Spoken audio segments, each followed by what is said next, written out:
Hi, I am Dr. K. Sai Prasad Reddy. Welcome to the subject Software Engineering. In today's session, we are going to discuss about design phase, coding phase, testing phase, and the deployment phase in software development lifecycle. Just I am giving only the outline about all these four phases in SDLC. The first is the design phase. So in design phase, we will be having high-level design and low-level design. High-level design shortly it is called as HLD. Low-level design shortly it is called as LLD. Both HLD and LLD put together is called design phase. Now, in high-level design documentation, this high-level design documentation will be prepared in macro level. That is in high level. So that is why this is called as a high-level design document. So in a high-level design document, we will have the list of modules and a brief description of each module. What do you mean by the module? Module is nothing but a part of a project, some piece of a project. This is also called as a cluster. So they will list out how many modules are there in the project and a brief description of each and every module in the project. And the brief functionality of each module they will mention in high-level design documentation.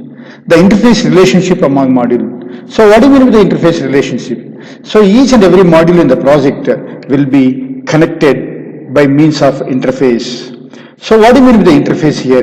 Here the interface is nothing but the connectivity. That is, interface is nothing but a small piece of code. And dependencies between modules. So which module is depending on which module? Like this. All the dependencies will be mentioned in high-level design documentation. And the database tables identified with key elements. That means, so in out of all this project, actually how many database tables are there? For each and every database table, they will identify only the key elements, like a primary key and secondary key. Secondary key is also called as foreign key. And overall architecture diagrams will be mentioned in high-level design document. In low-level design document, this low-level design document will be prepared in micro level. That is in depth with all the details. So in LLD, detailed functional logic of the module in pseudocode will be mentioned. So that means for each and every module, they will mention this functional logic in pseudocode. What do you mean by pseudocode? Pseudocode is nothing but an informal way of writing the code, which is not executable. For our understanding only, they will write the pseudocode. And the database tables with all elements including their type and size. So here in LLD, for all these database tables, they will identify all the elements in the table, including their type, what is the type of this particular element, and what is the size of this particular element. So everything will be mentioned in the low-level design documentation. And all interface details will be also mentioned in LLD. That is, by means of which interface actually these modules are connected, like this. And all dependency issues will be also mentioned in the low-level design documentation. And the error message listing, which is very, very important.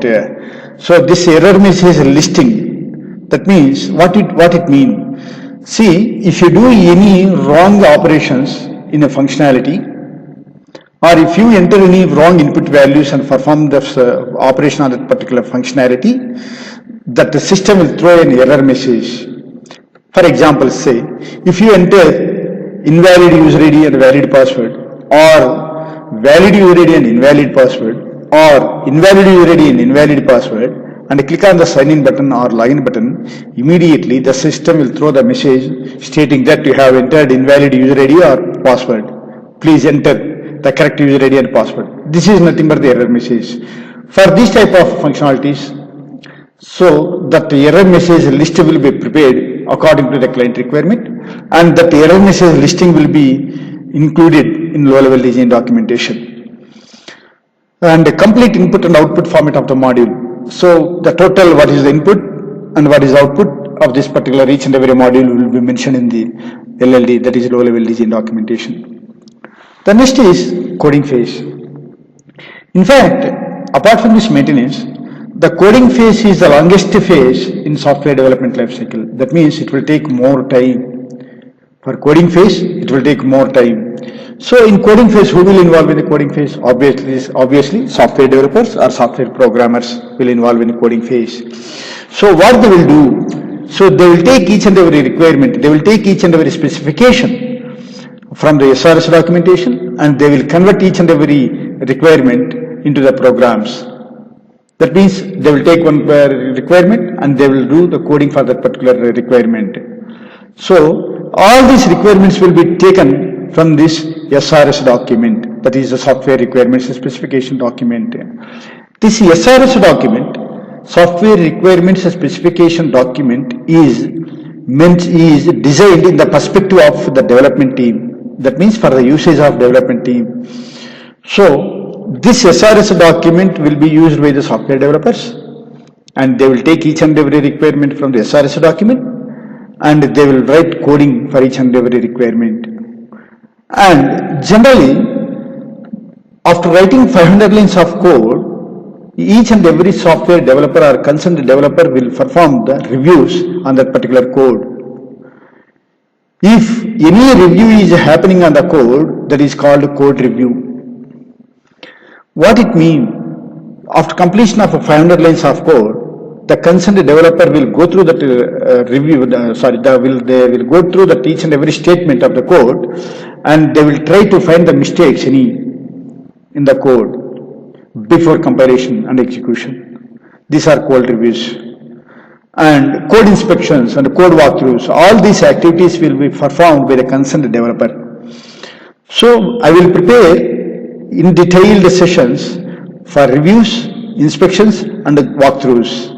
So you can expect these sessions going forward, and I will prepare these video sessions on these three areas which are very, very important.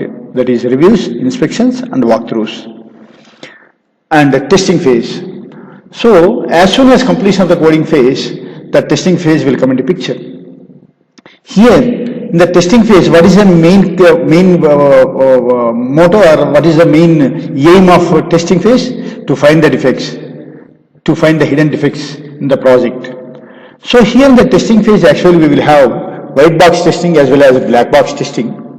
White box testing will be performed by the software developers, and the black box testing will be performed by the software test engineers.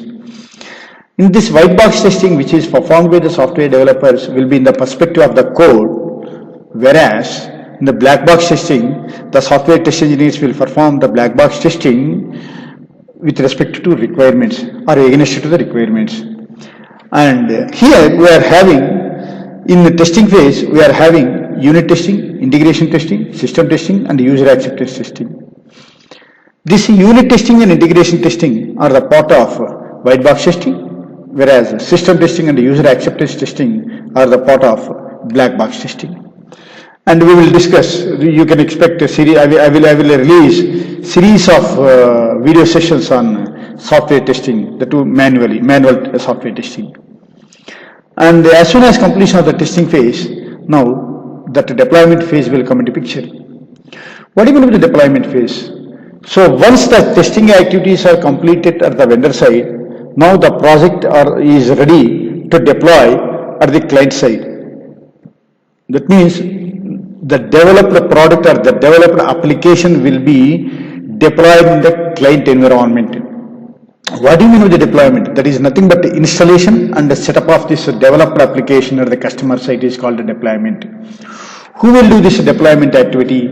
There will be a separate team called the deployment team. That the deployment team from vendor side will go to the client place, and that the team will install and set up this application in the client environment or in the customer environment.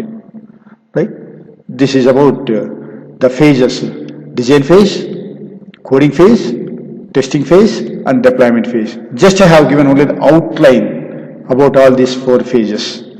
Thank you.